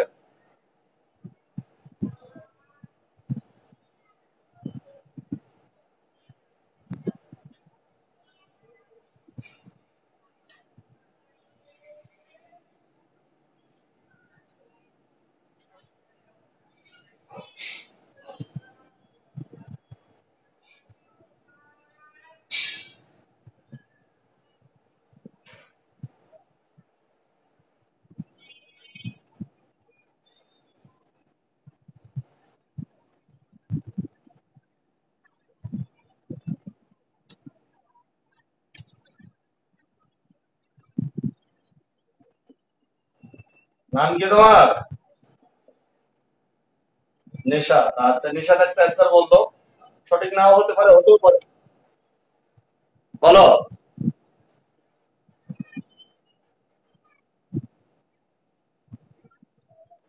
আচ্ছা, বন্ধন দুটি,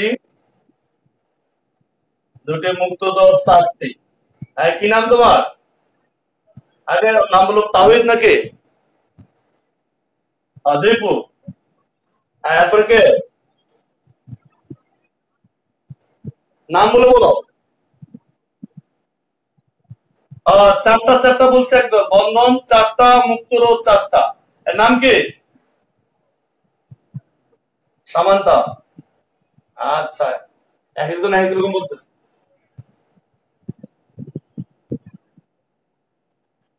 কি নাম তোমার?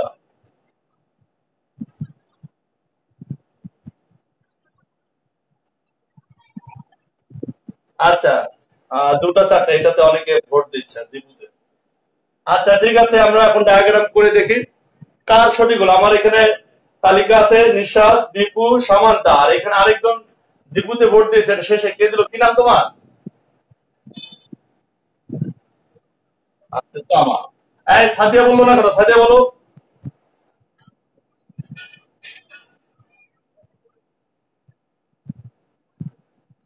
আবার কে কে বললো? আর বন্ধন 2টা মুক্ত 8টা, তোমার নাম কি? 8টা। এবার আরো এক যন্ত্রণা, 8টা দিয়ে গেছে, এটা তাহলে দেখি কার আগে হলো। আর কেউ মোটামুটি নাই, শেষ। এখন আমরা করবো, বলে দেখি কে হলো। সামান্তা, নিশাদ, দীপু, তমা, তাহলে দিয়েছে। আচ্ছা, আমার ডায়াগ্রামটা এঁকে দেখি কার হলো। চকলেট কিন্তু আছে, মনে রাখবো চকলেট কিনে রাখছি, 200 চকলেট কিনে রাখছি। চকলেট আর হচ্ছে আচার, বার্মিজ আচার, বার্মিজ চকলেট কিনে রাখছি শুধু ছাত্রছাত্রীদের দেওয়ার জন্য। এটা আমরা ডায়াগ্রামটা এখানে রাখতেছি। কার্বন ডাইঅক্সাইড, কার্বন মাঝখানে দিয়েছি, দুই পাশে অক্সিজেন, 6+, 8+, শুধু বহিস্থ কক্ষপথ দেখাচ্ছি। অক্সিজেনের বহিস্থ কক্ষপথে ইলেকট্রন হচ্ছে 6টি, এই 2টি দিলাম বাইরে, এই 4টি বাইরে, এখানে 2টি,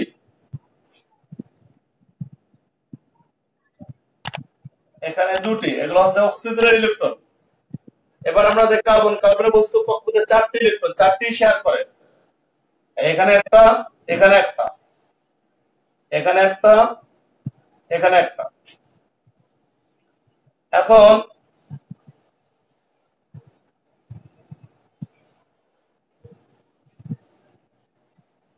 আমরা দেখতে পাচ্ছি আমাদের ডায়াগ্রামটা হয়ে গেছে।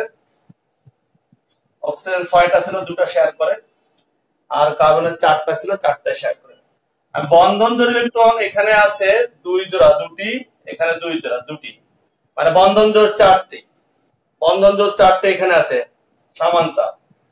আর মুক্ত জোড় আছে 1, 2, 3, 4, মুক্ত জোড় 4টি, সমান চাপ চকলেট পাবে।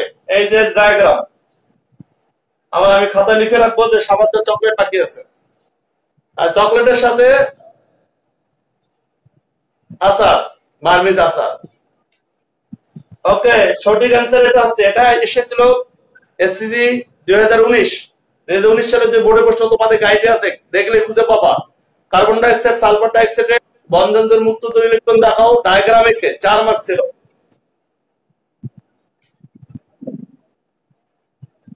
যারা যারা পারো নাই তারপরে আরো চেষ্টা করতে হবে। আমাদের অনেক বন্ধন জোড় মুক্ত জোড় ইলেকট্রন, অনেক যৌগের ডায়াগ্রাম করে করে আমাদের প্র্যাকটিস করতে হবে। সবগুলো তো একসাথে করা সম্ভব না। প্রথম পার্টটা আমাদের হয়ে গেছে। দ্বিতীয় পার্টটা ছিল সমযোজী যৌগের আকৃতি গঠনে বন্ধন জোড় ও মুক্ত জোড় ইলেকট্রনের ভূমিকা লিখো। তোমাদের বইয়ে কোথাও কোথাও এরকম ছবি পাবা, এরকম ছবি, ধরো এটা অক্সিজেন, এই পাশে হাইড্রোজেন, এটা পানির ছবি। আরো এরকম অনেক ছবি পাবো বইয়ের মধ্যে। আমাদের কাছে এগুলো অণু পরমাণু আছে, আমরা ইচ্ছা করলে দেখাইতে পারতাম, এখন দেখা সম্ভব না সবগুলো ওই ভাষায়। কিভাবে অণুগুলো আকৃতি গঠন, আকৃতিটা আবার কেমন, অণু দেখতে কেমন, আকৃতিগুলো কেমন হয়, তারও একটা কিন্তু মাপযোগ আছে। পানির আকৃতি এরকম, আকৃতিগুলোর আকারটা কিভাবে লিখবে, এটা দেখতে কি কোণাকার, ত্রিকোণাকার না গোলাকার, কেমন, সেটা নির্ধারণ করা হয় এইভাবে, যে কয়েকটা মৌল থাকবে সবগুলো মৌলের নিউক্লিয়াস যোগ করে দিতে হবে। মিউট করো, কারণ কে কে করতেছে গাছ দাঁড়িয়ে শব্দ হয়, মানে আমি এখান থেকে সব মিউট করে দিয়ে দেবো। যাই হোক, এখানে আমি এই যে হাইড্রোজেন, এই হাইড্রোজেন, এই হচ্ছে অক্সিজেন, আমি এখানে লিখে দিই 8+, 1+, 1+, এই নিউক্লিয়াস আর এই নিউক্লিয়াস যোগ করে দিব। এই যে আকারটা হলো এইরকম, এই যে এরকম, এরকম বা এরকম বা এরকম বা এরকম, পানির এই ধরনের আকার। এই যে অক্সিজেন, এই পাশে একটা হাইড্রোজেন, এই পাশে একটা হাইড্রোজেন, তাহলে আকারটা হচ্ছে এরকম। এই অক্সিজেন, এই পাশে একটা হাইড্রোজেন, এই পাশে একটা হাইড্রোজেন, আকারটা হচ্ছে এরকম। তার মানে পানির আকার এরকম, এটাকে বলে ভি শেপ, ইংরেজি ভি, ভি শেপ। যদি কেউ এরকম লেখে তাও হবে এই শেপ, এটা হবে। আমরা ম্যাক্সিমাম ক্ষেত্রে এই আকারটা বেশি ব্যবহার করি, এই পাশে হাইড্রোজেন, এই পাশে হাইড্রোজেন, মাঝখানে অক্সিজেন। আকারটা কিভাবে নির্ধারণ করা হয়, আকারটা নির্ধারণ করা হয় যে কয়টা মৌল নিয়ে সমযোজী যৌগ গঠিত হয়েছে, সেই মৌলগুলো নিউক্লিয়াস, নিউক্লিয়াস মানে কেন্দ্র, যেখানে প্রোটন বিদ্যমান, সেই নিউক্লিয়াস গুলো যোগ করে দেওয়া হয়। যোগ করে দিলে যেরকম একটা শেপ পাওয়া যায়, সেটাকে বলা হয় আকার। তারপরে শেপের নাম দেওয়া হয়। তাই এই পানির নাম দেওয়া হচ্ছে ভি শেপ, ভির মতো। ওকে, প্রত্যেকটা সমযোজী যৌগের আলাদা আলাদা আকার আছে। এই আকারগুলা নির্ধারণের ক্ষেত্রে বন্ধন জোড় আর মুক্ত জোড়ের ভূমিকা ব্যাপক। এরাই বলে দেয় তোমার আকার এরকম হতে হবে। এখন কেন বলে দেয় তার কারণটা এখন আমরা বোঝার চেষ্টা করব।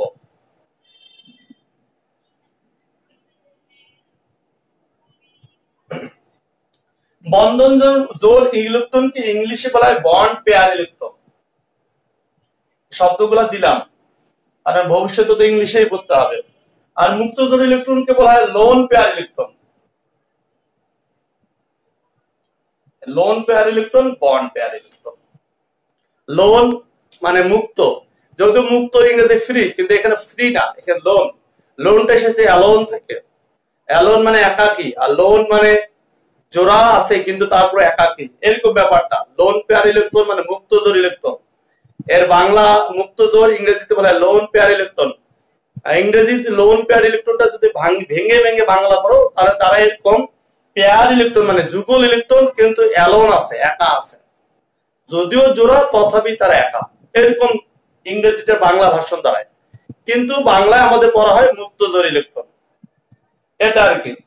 এখন আমরা এই দুটার কিছু ঘটনা আছে। ইলেকট্রন ইলেকট্রন বিকর্ষণ করে, তোমরা সবাই জানো, আমিও জানি। বন্ড পেয়ার ইলেকট্রন বিকর্ষণ করবে, লোন পেয়ার ইলেকট্রন বা মুক্ত জোড় ইলেকট্রন বিকর্ষণ করবে। এই বিকর্ষণের ধরনটা সমান না। মুক্ত জোড় বিকর্ষণ সবচেয়ে বেশি। মুক্ত জোড় ইলেকট্রন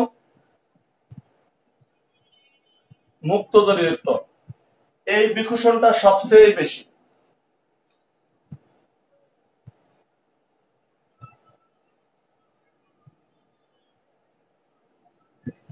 এটা হচ্ছে সবচেয়ে বেশি বিকর্ষণ বল, সবচেয়ে বেশি।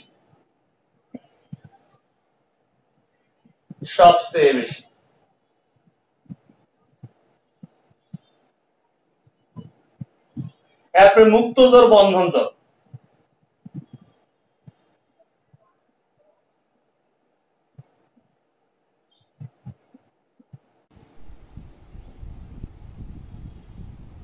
বিকর্ষণ তুলনামূলক কম।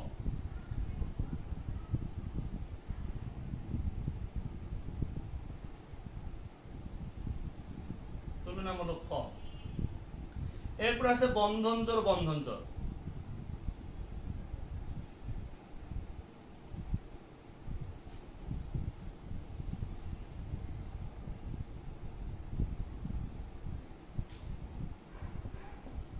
সবচেয়ে কম। হ্যাঁ, কি হলো আবার স্টার্ট মিটিং? কি 80 মিনিট হয়ে গেছে নাকি? আবার অ্যাটেন্ড করো।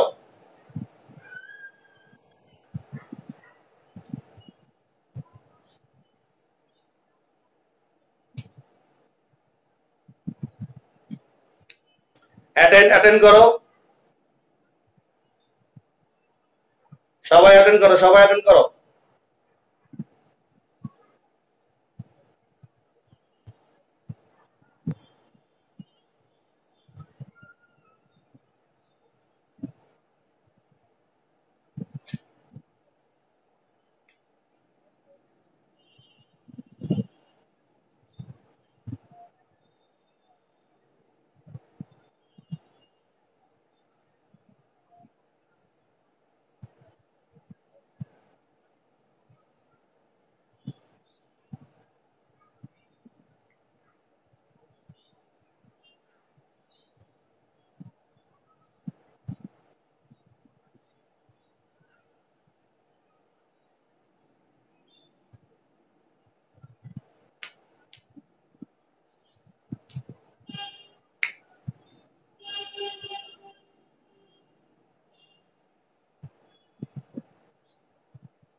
ওকে, তোমাদের আবার 80 মিনিট হয়ে গেছিল। 40 মিনিট পর পর বিচ্ছিন্ন হয়ে যায়।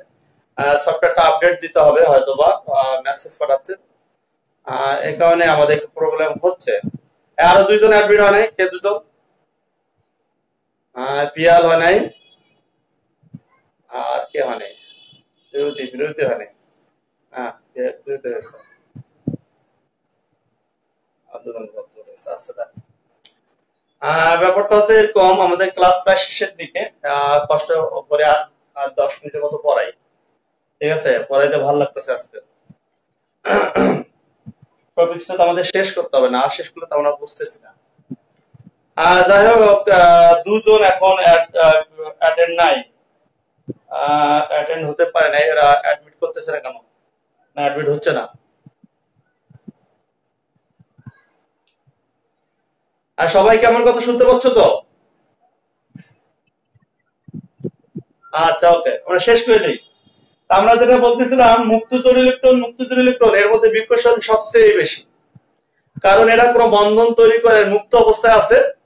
তা মুক্তচর যদি বন্ধন না তৈরি করে, তাহলে এরা একটু গ্রিপ থাকবে। এটা মনে রাখতে হবে আর কি, যে যেহেতু বন্ধন পেয়ার হয় নাই, যদিও এরা পেয়ার অবস্থায় আছে, কিন্তু নিজের ইলেকট্রন অন্য ইলেকট্রনের সাথে না, এই জন্য এদের বিকর্ষণ বলটা একটু বেশি বেশি। এরপরে মুক্তচর বন্ধন জোর তার চেয়ে একটু কম, কারণ মুক্তচরের পাওয়া হয়তো বেশি, এ বেশি বিকর্ষণ দেয়, বন্ধন জোর কম, তাই এদের বিকর্ষণ বলটা তুলনামূলক কম। আর বন্ধনজোর ইলেকট্রন এদের বিকর্ষণটা আরো কম, সবচেয়ে কম, কারণ এরা তো অন্য মৌলের ইলেকট্রনের সাথে পেয়ার করেছে, বন্ধন করছে, তাই এদের বিকর্ষণ বলটা হয়তো নাকচ হয়ে যায়, কমে যায়, তাই এদের মধ্যে বিকর্ষণ বলটা কম। এই তিনটা জিনিসের উপর ভিত্তি করে মূলত একটা সমযোজী যৌগের আকৃতি নির্ধারিত হয়। সমযোজী যৌগটা কেমন হবে, খুব ভেরি ইন্টারেস্টিং একটা ব্যাপার। তোমরা এখন কয়েকটা যৌগের আকৃতি আমরা বলবো, বললেই তোমরা অবাক হয়ে যাবা, যৌগের আকৃতিও আবার এরকম হয়। ইউটিউবে সার্চ দিলে পাবা, যে কোনো যৌগের আকৃতি, শেপ লিখবো, শেপ অফ কম্পাউন্ড লিখলে যৌগের আকৃতি একবার 3D ছবি পেয়ে যাবা। ঠিক আছে, আকৃতিগুলো যে কেমন হয়, খুব মজাদার একটা বিষয় আর কি। এই তিনটা জিনিসের উপর ভিত্তি করে আকৃতিগুলো হয়। তোমাদের মনে রাখতে হবে, মুক্তচর ইলেকট্রন সবচেয়ে বেশি আকর্ষণ করে, তার চেয়ে কম আকর্ষণ করে মুক্তচর বন্ধন জোর, সবচেয়ে কম, সরি আকর্ষণ বলছি, বিকর্ষণ। মুক্তচর ইলেকট্রন সবচেয়ে বেশি বিকর্ষণ করে, মুক্তচর ইলেকট্রন বন্ধনজোড় ইলেকট্রন তার চেয়ে কম বিকর্ষণ করে, আর বন্ধনজোড় ইলেকট্রন সবচেয়ে কম বিকর্ষণ করে। এই বিকর্ষণের ফলে কোন সমযোজী যৌগের মৌলগুলো এমন কৌণিক দূরত্বে অবস্থান করতে চায়, এমন কৌণিক দূরত্বে যাতে তাদের লব্ধি বল শূন্য হয়। লব্ধি বলটা তোমরা ফিজিক্সে পড়েছো, অনেকগুলো বল ক্রিয়া বিক্রিয়া করলে যেভাবে লব্ধি বল শূন্য হওয়া যায়, এরা বিকর্ষণ করতে করতে এমন ভাবে পরমাণুগুলা নড়ে চড়ে যায় বা সরে যায়, যাতে এদের লব্ধি বলটা শূন্য হয়। আমরা এখন পানির ডায়াগ্রাম দেবো আর কার্বন ডাইঅক্সাইডের ডায়াগ্রাম দেবো, দিলেই তোমাদের বুঝতে পারবা। আমরা কয়েকটা যৌগের আকার বলবো। প্রথমে পানির ডায়াগ্রাম দেই, মূল কারণ কিন্তু এই তিনটাই বলতে হবে। এই কারণে মূলত আমি ভাষাটা আরেকবার বলে দিই না হয়, সমযোজী যৌগের আকৃতি গঠনের জন্য মুক্তচর বন্ধনজোড় ইলেকট্রন দায়ী, কারণ মুক্তচর ইলেকট্রন সবচেয়ে বেশি বিকর্ষণ করে, মুক্তচর বন্ধনজোড় ইলেকট্রন তার চেয়ে কম বিকর্ষণ করে, আর বন্ধনজোড় ইলেকট্রন সবচেয়ে কম বিকর্ষণ করে। এসব বিকর্ষণের কারণে সমযোজী যৌগ গঠনে পরমাণুগুলা এমন কৌণিক দূরত্বে অবস্থান করতে চায় যেন এদের বিকর্ষণ বলের লব্ধি শূন্য হয়।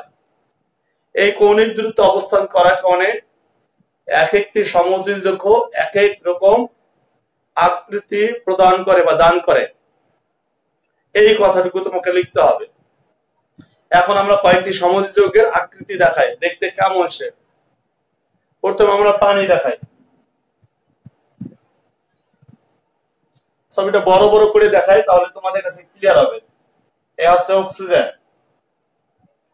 এ হচ্ছে হাইড্রোজেন। যখন আমরা পানির ছবি আঁকি তখন আমরা এইরকমই আঁকি, কিন্তু এই পাশে অক্সিজেন, দুই পাশে অক্সিজেন দেই না, একটু বাঁকা করে দেই। এই 8+, অক্সিজেনের 2 জোড়া মুক্তচর ইলেকট্রন আছে,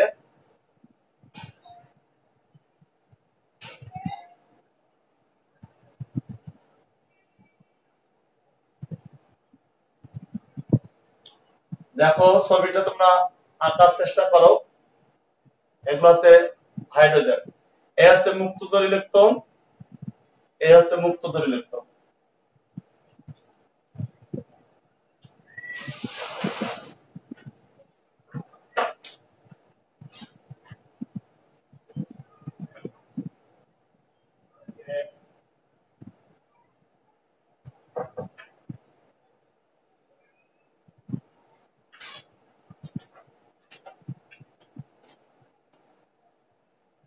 এই কে কে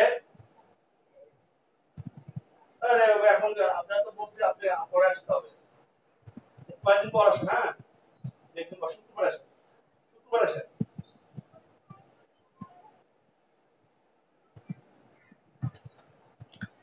হ্যাঁ, তাহলে দেখো ব্যাপারটা, এই মুক্তজোর বিকর্ষণ করবে। কখনো এই দুটো এক জায়গায়, এই জোড়া দুটো এক জায়গায় আসবে না, কারণ মুক্তজোর বিকর্ষণ বেশি। ফলে এ কে বিকর্ষণ করবে, এও এ কে বিকর্ষণ, এরা জোড়া এইদিকে যাবে, এও এইদিকে যাবে। কিন্তু এই মুক্তজোর দুটো এই বন্ধনজোরের কাছে আবার বেশি কাছে আসতে পারবে না। কেন? কারণ এই বন্ধনজোর মুক্তজোরও তো একটা বিকর্ষণ আছে। আবার এই বন্ধনজোর আরো কাছে আসতে পারে না, এদের মধ্যে একটা বিকর্ষণ আছে।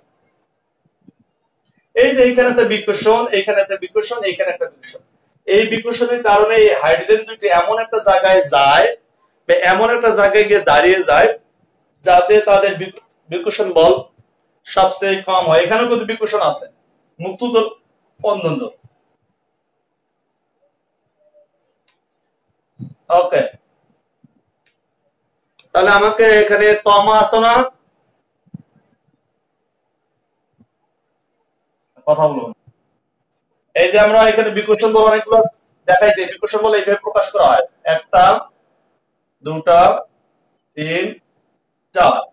এটাকে দিলাম এক, এটা দুই, এটা তিন, এটা চার। এই চার জায়গায় বিকর্ষণ বল দেখাইছি। তো আমার তোমার কাছে প্রশ্ন হচ্ছে, কোথায় বিকর্ষণ বল সবচেয়ে বেশি? একে না দুইয়ে না তিনে না চারে? কোথায়? আচ্ছা, ওকে। নিশাদ আছো? নিশাদ, নিশাদ, এই নিশাদ ছুটে গেছে। এই নিশাদ কই গেল? এই যে নিশাদ ছুটে গেছে, নিশাদ আর পিয়াজ ছুটে গেছে। হ্যাঁ, আবার অ্যাডমিট করতে পারে নাই না, চলে গেছে। আর যাই হোক, একে সবচেয়ে বেশি বিকর্ষণ বল, কারণ মুক্তজোর তো সবচেয়ে বেশি বিকর্ষণ করবে। এই একে ধাক্কা দিচ্ছে, এও একে ধাক্কা দিচ্ছে, দুজন সাইডে যাবেন। এইখানে এসে আবার এদের মধ্যে বিকর্ষণ আছে, এদের মধ্যে বিকর্ষণ আছে, আবার এইখানেও বিকর্ষণ আছে। ফলে পানি ইচ্ছা করলে হাইড্রোজেন দুটো সোজা হতে পারে না, এইরকম বেঁকে যায়। তাহলে এইভাবে পানি আজীবন চলবে। ধরো আমি অক্সিজেন, আমার হাত দুইটা হাইড্রোজেন, এরকম বেঁকে আছে, আজীবন পানিকে এইভাবেই থাকতে হবে। ফলে পানির আকৃতি হচ্ছে এই নিউক্লিয়াস, এই নিউক্লিয়াস, এই নিউক্লিয়াস যোগ করলে কেমন ভিসে বলো না? এখানে একটা কোণ সৃষ্টি হয়েছে, এই কোণটাও বিজ্ঞানীরা মেপে ফেলছে। এই কোণটা প্রায় 160 ডিগ্রি কোণ উৎপন্ন করে। এই হচ্ছে পানির আকৃতি। এখন আমি কার্বন ডাই অক্সাইড আকৃতি দেখাই। পানির আকৃতি ভি শেপ, মনে রাখতে হবে।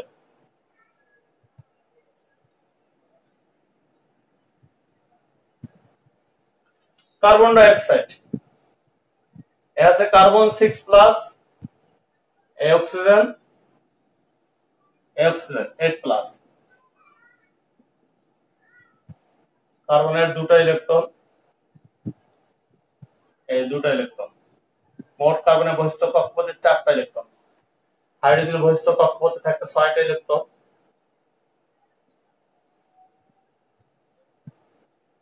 এখানে দুটা, এখানে দুটা।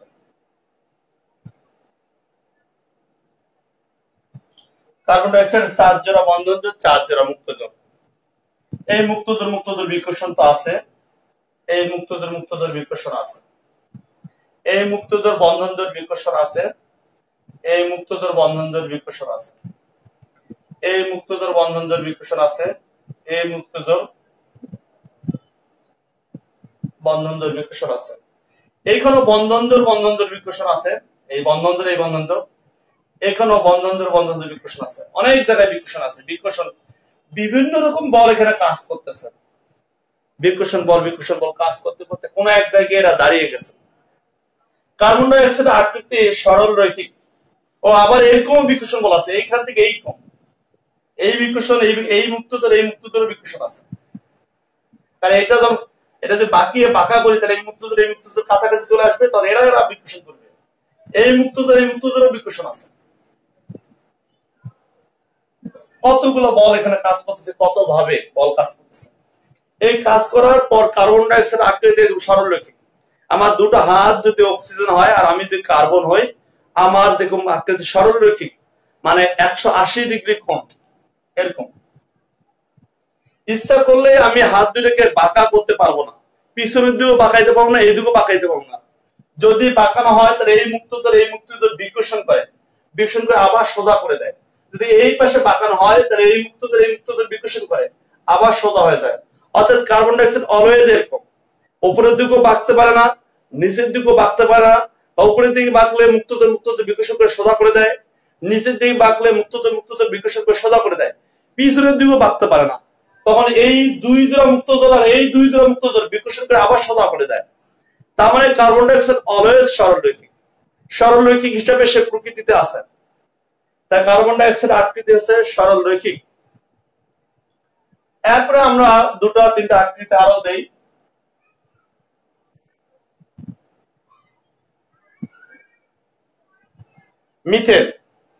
মিথেনের আকৃতিকে বলা হয় চতুস্তলকীয়।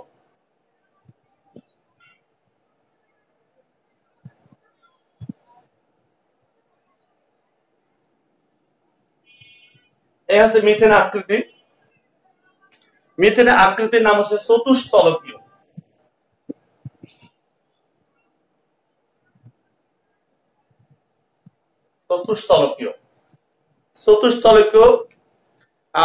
অনেকখানি পিরামিডের মতো চারটা তল নিচের দিকে নামছে।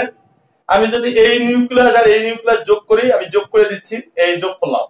এখন দেখবে যে চারটা তলের মতো মনে হবে। এই নিউক্লিয়াস যোগ করে দিলাম, এই যোগ করলাম। এই নিউক্লিয়াস যোগ করে দিলাম, এই যোগ করলাম।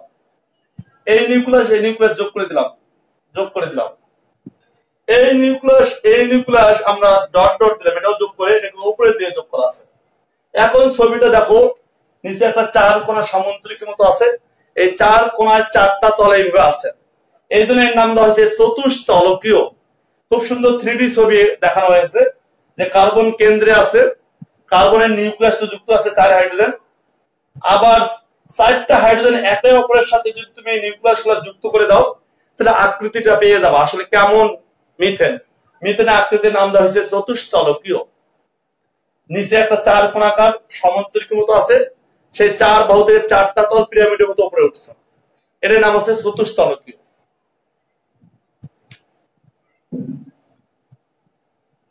এরপরে দেই অ্যামোনিয়া। অ্যামোনিয়ার আকৃতি হচ্ছে ত্রিকোণাকার পিরামিডীয়।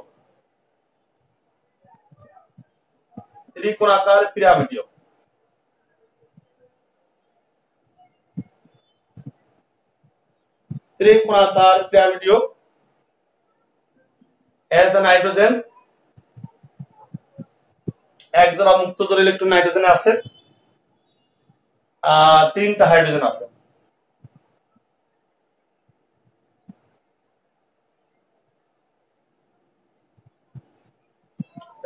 বড় করে দিতে পারো, ছোট করে দিতে পারো। আমরা যদি এই হচ্ছে নাইট্রোজেন, তার বহিস্থ কক্ষপথে 5টা ইলেকট্রন থাকে, 2টা মুক্তজোড়, একজোড়া মুক্তজোড়, আর 3টা বন্ধনে আবদ্ধ হয় 3 হাইড্রোজেনের সাথে। 3 হাইড্রোজেন ত্রিকোণাকার যে কিছু টুল আছে, 3টা পা থাকে, তোমরা জানো অনেকগুলো টুলের 3 পা থাকে। সেই 3 পায়ের মতো 3টা হাইড্রোজেন এইভাবে ঝুলে পড়ছে। আমি যদি 2 হাত আর পা এক জায়গা করে বাঁকা হই, আমার পিঠে যদি একজন ইলেকট্রন বসে থাকে এরকম, তাহলে সেটা হবে অ্যামোনিয়া। অ্যামোনিয়া আকৃতির নাম দেওয়া হচ্ছে ত্রিকোণাকার পিরামিডীয়। এই নিউক্লিয়াস যোগ করে দাও, এই নিউক্লিয়াস যোগ করে দাও। এই 3টা পা, একটা পা, 2টা পা, 3টা পা নিচের দিকে নামছে, আর উপরে বসে আছে 2টা ইলেকট্রন। তোমাদের কল্পনা করতে হবে 3 পা ওয়ালা টুল, তার টুলের উপরে বসে আছে 2জন ইলেকট্রন। ইচ্ছা করলে হাইড্রোজেনটা সোজা হতে পারে না, কেন শুধু হবে? এত বিকর্ষণ করে ধাক্কায় নিচে নামাই দেয়, এটা মুক্তজোড় ইলেকট্রন, এর আবার ক্ষমতাটা বেশি, মুক্তজোড় বন্ধনজোড়কে ধাক্কা দিয়ে নিচে নামাই দেয়। এটা যদি সোজা হতে চায় এ ধাক্কা দিয়ে নিচে নামাই দেয়। মুক্তজোড় ইলেকট্রন টুলের উপর বসে থাকে, তিনটা পাকে উপরে উঠাইতে দেয় না, উপরে উঠতে গেলে আবার বিকর্ষণ করে নামাই দেয় নিচের দিকে। এর নাম হচ্ছে ত্রিকোণাকার পিরামিডিয়ম। এইভাবে বিভিন্ন সমযোজী যৌগের বিভিন্ন আকৃতির নাম দেওয়া হয়েছে। এই আকৃতিগুলো সৃষ্টির পিছনে দায়ী কে? মুক্তজোড় বন্ধনজোড় ইলেকট্রন। কারণ মুক্তজোড় ইলেকট্রন সবচেয়ে বেশি বিকর্ষণ করে, তার চেয়ে কম বিকর্ষণ করে মুক্তজোড় বন্ধনজোড়, তার চেয়ে সবচেয়ে কম বিকর্ষণ করে বন্ধনজোড় ইলেকট্রন। এসব বিকর্ষণের ফলে একটা সমযোজী যৌগের অংশগ্রহণকৃত পরমাণুগুলো এমন কৌণিক দূরত্বে অবস্থান করে যেন তাদের বিকর্ষণ বল সবচেয়ে কম হয়। এই সবচেয়ে কম না, বিকর্ষণ বল লব্ধি হয়, লব্ধির মান 0 হয়, বিকর্ষণ বলের লব্ধির মান 0 হয়, এবং একটা নির্দিষ্ট কৌণিক দূরত্বে অবস্থান করে এক একটা সমযোজী যৌগ এক এক রকম আকৃতি প্রদান করে। এই হচ্ছে মূল কথা। তারপরে তোমার 2-1টা ছবি এঁকে দিতে হবে, এই আকৃতি দেখাতে হবে। তা মূলত আজকে আমরা এই পর্যন্ত রাখতে চাচ্ছি। আর